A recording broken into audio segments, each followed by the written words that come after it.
Buenos días, Pre- gusto saludarle, Lo mismo Claudia. digo, mucho gusto de saludarlo. A ver, ¿qué tan preocupado está usted con este tema? Digo, cuando hay una advertencia del Banco Central, está la sombra respecto de la inflación, que ha sido un tema difícil de administrar, pero que se ha ido logrando, pero sobre todo porque estamos hablando de un alza que no es poco, no es una cosa marginal en las cuentas de la vida de las personas, si lo llevamos al cotidiano, Sí, esto puede ser un batatazo importante. sí, hay que tener en mente por qué ocurre esto.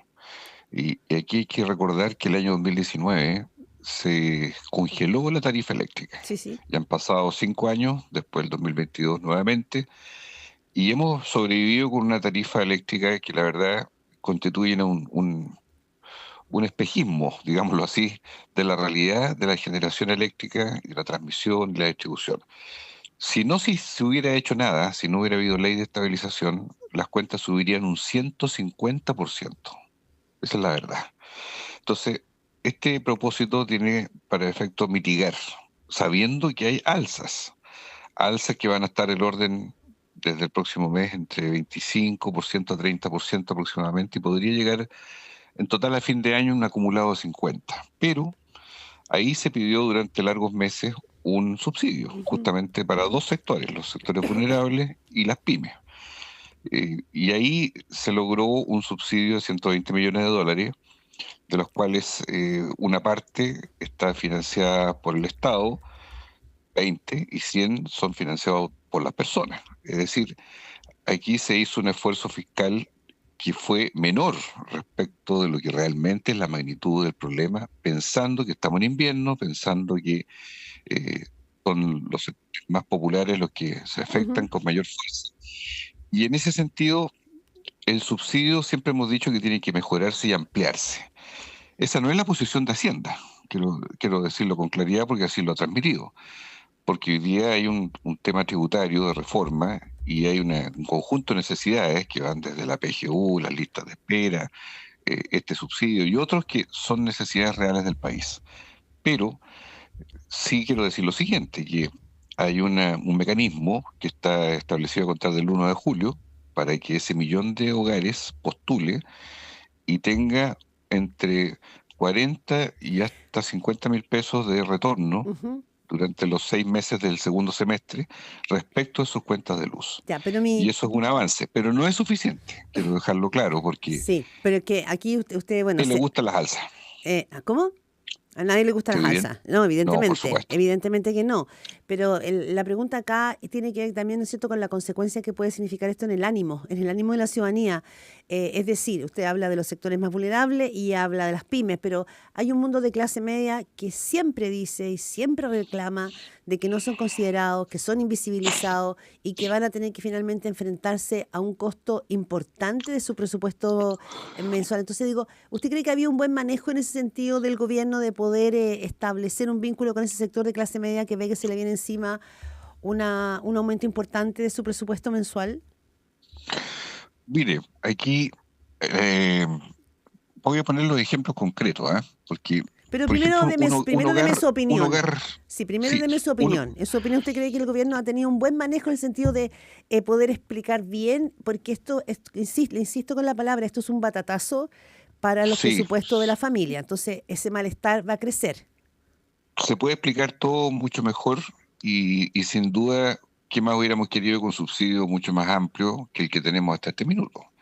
Pero le digo algo, Se- hoy día un hogar promedio que gasta 45.000 pesos en la tarifa de luz, un hogar promedio, no es un hogar vulnerable, va a tener un alza de 25 a 30% desde julio. Y los que son más gastadores, mayores de 65.000 pesos, por ejemplo, o ya Ujú. sea hogares muy grandes, ABC uno, o pymes, porque las pymes gastan mucha electricidad, pero Ujú. van a tener acceso también a un beneficio, van a verse mitigados en parte. Ahora, la clase media en general, yo creo que aún está esperando soluciones, Ya. sinceramente. ¿Y eso Está la clase media, qué quiere decir con eh, eso? Para que eh, sea bien directo, senador, para entender. ¿Usted cree que el gobierno tiene que enviar ahí una señal a la clase media? sí, Ya. sin Y una señal que duda, signifique un porque subsidio. es las mejoras que sean necesarias. Aquí hay distintas modalidades, no es solamente un traspaso de plata.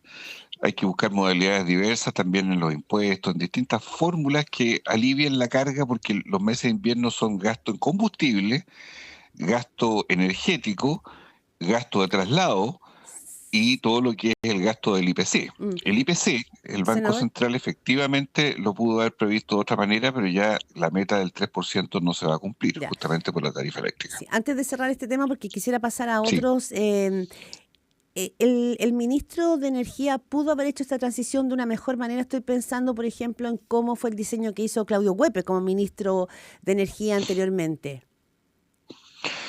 Mire, el ministro de Energía, yo tengo una buena opinión de él, creo que ha hecho todo lo posible. A veces hay diferencias entre la autoridad económica y la autoridad sectorial. Este subsidio se viene trabajando hace muchos meses, no ha sido nada de fácil, porque en principio no, y lo digo porque estuve dentro de eso, no había mucho ánimo de subsidiar. Finalmente se abrió. Ahora hay una nueva fórmula, que es Ujú. agregar un impuesto a las emisiones de carbono. Eso se está trabajando en una mesa técnica que el lunes se tiene que reunir. O sea, nosotros no hemos bajado los brazos desde el lado legislativo de conformarnos solo con el subsidio que hasta ahora existe por ley. Pero Hacienda me da la impresión de que no tiene demasiado ánimo de trabajar estos otros ámbitos que son, a mi juicio, todavía necesarios para un periodo tan sensible Ya. como el de O invierno. sea, su llamado es al ministro Mario Marcel, finalmente. Sí, ¿Ya? mi Ya. llamado al Ministerio de Hacienda para que flexibilice y siga buscando criterios sin cerrarse a ninguno para mejorar el subsidio que hoy día tenemos de 120 millones de dólares, que no es un subsidio Bien. excesivamente cuantioso en Chile, va a serle bien sincero comparado con otras áreas. Hablamos esta mañana aquí en Primera Pauta con el senador del Partido Socialista, Juan Luis Castro. Mire, su nombre saltó en mi mente la semana pasada cuando vimos que en Antofagasta hubo el mayor decomiso de fentanilo que jamás se había encontrado en Sí, Chile, ¿no? Un total de 1.195 ampollas de sí, fentanilo, que en otros países es conocido como la droga zombie. Se lo planteo porque usted en noviembre, creo, o a fines del año pasado, planteó la necesidad de hacer una ley para incorporar esta droga, que sí. finalmente se ha convertido en una droga de mucha, mucha, mucha peligrosidad, porque muchos analistas o personas que estudian el tema del crimen organizado señalan que una vez que el fentanilo entrara a Chile es que estaríamos totalmente jodidos. ¿Cómo ve usted cómo habría que apurar esta ley? ¿Cómo se podría evitar desde ya para no terminar presos de la misma situación que está viviendo Estados Unidos, que se está viviendo en el resto del continente, porque esto viene bajando? Eso es lo que estamos viendo. Y Sí, aquí hay sí. un decomiso que habla de que esto no es que entró una pollita y se encontró un robo en cierto hospital. Estaríamos hablando que si hay 1.190, 1.200 ampollas, es porque podríamos empezar a hablar de que ya se puede empezar a comercializar. Yo creo que el fentanilo entró a Chile. Yo creo que estamos ya tardíamente reaccionando porque había alerta, fíjese, desde el 2021. Ujú. El entonces ex fiscal Luis Toledo, jefe de la Brigada de Narcóticos del Ministerio Público. Y esto fue lento, silencioso, pero siguió el trayecto que en todo el mundo, que es una droga de alta potencia, de muy simple, yo diría, simulación y traslado, porque son ampollas muy pequeñas, y de cada una de ellas se puede sacar cientos de dosis que se pueden reproducir y mezclar incluso con otras drogas. Nosotros el proyecto que presentamos, que está en la Comisión de Constitución y de Seguridad, es para tipificar exactamente en la ley 20.000, que es la ley de drogas, Ujú. pero dejar especificado que el fentanilo no está empaquetada dentro de otras drogas, sino que tiene una tipificación y tiene agravantes por el nivel de potencia adictiva que tiene en nuestro país. Y las bandas entraron. Y a mí me preocupa además la dimensión hospitalaria, porque esto es medicamento. Se usa en los hospitales y las clínicas. Esto no es una droga fabricada en un lugar clandestino. Ujú. Estos son productos farmacéuticos que se usan y se mezclan para fines adictivos. Ya. Entonces, con mayor razón, esto es más delicado todavía, porque a diferencia de la cocaína, tiene hoy día una circulación el fentanilo porque se usa y es un buen medicamento para la analgesia en pacientes fracturados, quirúrgicos, en UCI, en fin. Pero tiene este lado B terrible, que es su potencia adictiva. Yo creo que seguimos en pañales respecto al fentanilo. Mm. Yo creo Ya. que van a seguir ocurriendo hechos de esta naturaleza y me preocupa cuál es la situación hospitalaria de control de stock de estos productos, porque ahí sí que están a la mano Y y ya ahí, hubo casos, ya han habido algunos casos de fuga sí, a partir de recintos asistenciales. y ¿usted ve que hay un ánimo en el mundo de la política por incorporar desde ya el fentanilo a la ley de drogas? Porque esto fue en noviembre del Mire, año pasado, estamos, yo creo que estamos en poco junio. ha habido. O Ya, sea, pero no digo, mire, para que se entienda bien, está en la ley de drogas. sí, O sea, el sí, fentanilo no es que no exista. Lo que pasa es que le pusimos un acento para elevar las penas, las mezclas y todo lo que implica el uso de ese producto. La ley de drogas contempla un montón de otros productos, pero sí. relevar este me parece que es clave. Y en eso yo le pido la decisión al gobierno, porque aquí el gobierno tiene mucho que decir para que el fentanilo de verdad no sea la nueva plaga del siglo XXI en Latinoamérica, como ya entró, y puede seguirlo siendo perfectamente por su potencia y su capacidad de fidelización, entre comillas, le digo, La de todos los adicción. que entran en este circuito, claro, Sí, sí. de esta adicción Senador, infinita que tiene efectos letales. el tiempo vuela, pero yo lo ¿Cómo no? escucho, lo escucho atento y digo, en los temas de la luz, usted llama al ministro Marcela que finalmente, ¿no es cierto?, se ponga sobre la mesa y se abra un subsidio. Hablamos de fentanilo y dice, bueno, que el gobierno haga, lo veo incómodo entonces, o crítico respecto del gobierno, que es su gobierno, porque usted es parte del Partido Sí. Socialista, que es parte de la coalición gobernante. ¿Está incómodo con el gobierno? ¿Le parece que No, no ha no tomado, incómodo, no ha pero tomado el paso? no incómodo, pero creo que en estos temas, un tema ciudadano como la tarifa energética y un tema de la seguridad pública, son flancos de debilidad que hay que enfrentar con más fuerza aún. No digo que no haya hecho nada, no lo critico en eso, pero es insuficiente el esfuerzo de la tarea del gobierno, que es múltiple y en muchas áreas. Ujú. Creo que en estas dimensiones todavía se queda corto para la magnitud del problema que tenemos. Ya. Y Y en ese sentido creo que es en un sentido de urgencia que hay que introducir. lo último, senador Juan Luis Cacho, ya son 7:51.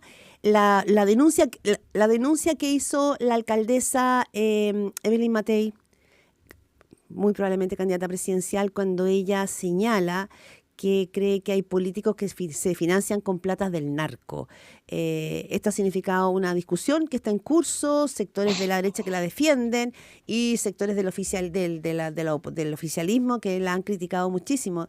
Ella ya también en el año 95 había hablado, ¿no es cierto?, de que hay diputados que consumen droga. ¿Por qué se lo planteo? Porque usted habita en el mundo en el mundo parlamentario Sí. y el foco está allá, junto cuando se abre ahora, ¿no es cierto?, la discusión sobre los test de drogas que veía a la diputada Pamela Giles insistir muchísimo, ¿no es cierto?, que desde el presidente hacia abajo se hagan los test de droga. Entonces, esto enturbia, esto pone una sombra respecto a la labor parlamentaria o de las instituciones, con el sentido de que pueden Mire, estar cooptados por la droga, por el narco más bien. esto viene, yo soy más viejo que usted, pues, Claudia. Gracias. Yo desde el año 90 que vengo escuchando que, ¿se acuerda del señor Cuadra usted? ¿Cómo no? Por Ya, supuesto. ya, o sea, hay No, pero es que es 30 años distinto. en que de tanto en tanto hay alguien que dice, no, están todos sumidos en la droga, están todos No, cooptados. es que es Mire, distinto, pero senador. Estamos hablando en de un este caso, narco. En el año 90 no teníamos la amenaza del narco ni del crimen organizado sí, como lo tenemos pero hoy la día. droga.